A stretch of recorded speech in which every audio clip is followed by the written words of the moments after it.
നമസ്കാരം, ഞാൻ ലിലു പ്രേം. എന്നെ സപ്പോർട്ട് ചെയ്തുകൊണ്ടിരിക്കുന്ന എല്ലാവരോടുള്ള നന്ദി പ്രകാശിപ്പിച്ചുകൊണ്ട് ഇന്നത്തെ എൻ്റെ വീഡിയോയിലേക്ക് ഞാൻ കടക്കുകയാണ്.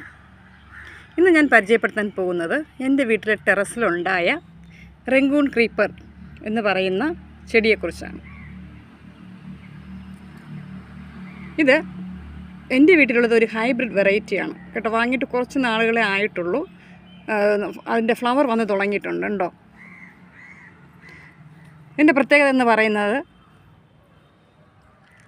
അടുക്കുകളുള്ള തട്ടുകളുള്ള 3 ലെയറുണ്ട്. തട്ടുകളുള്ള വളരെ മനോഹരമായിട്ടുള്ള പൂവാണ്. ഇതിൽ ചുവപ്പ്, വെള്ള, പിങ്ക് ഈ 3 കളറും പൂവിൽ കാണാൻ കഴിയും.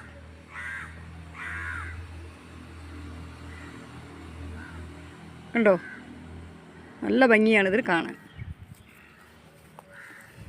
ഇതിൻ്റെ ജന്മദേശം എന്ന് പറയുന്നത് ഏഷ്യയാണ്.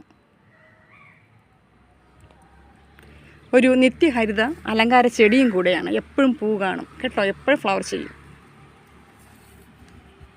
ഇതിന് നമ്മുടെ വേരി പടർപ്പിലൊക്കെ ഇത് കാണാൻ കഴിയും. പലയിടത്തും നമുക്ക് നാട്ടിൻപുറങ്ങളിലും റോഡ് സൈഡിലൊക്കെ ഇത് കാണാൻ കഴിയും. പക്ഷെ അതെല്ലാം ഒറ്റ അടുക്കുകളുള്ളതാണ്. അതിൻ്റെ ഒരു പൂവിൽ 5 പെറ്റൽസ് കാണും. 5 ഇതളുകളുള്ള പൂവാണ് അത് കുറച്ചുകൂടെ വലുതായിരിക്കും. ഇതിനേക്കാളും കുറച്ചുകൂടെ പൂ വലുതായിരിക്കും. പൂവിൻ്റെ സ്റ്റെമിന് നീളം കൂടുതലായിരിക്കും. ഓക്കെ, അപ്പോൾ ഇത് അതിൻ്റെ അത്ര നീളം കാണത്തില്ല, പക്ഷേ നല്ല ഭംഗിയാണ്. നല്ല അടുക്കും, നല്ല നിറയെ ഫ്ലവർ ചെയ്യുകയും ചെയ്യും. അപ്പം നമുക്ക് വെക്കണമെന്നുള്ളവർക്ക് ഹൈബ്രിഡ് വെറൈറ്റി തന്നെ വാങ്ങി വയ്ക്കാൻ ശ്രമിക്കുക. ഇതിന് പല പേരുകളിലും അറിയപ്പെടുന്നുണ്ട് കേട്ടോ.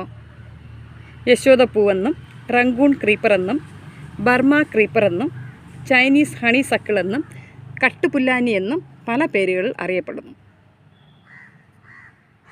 ഓക്കെ,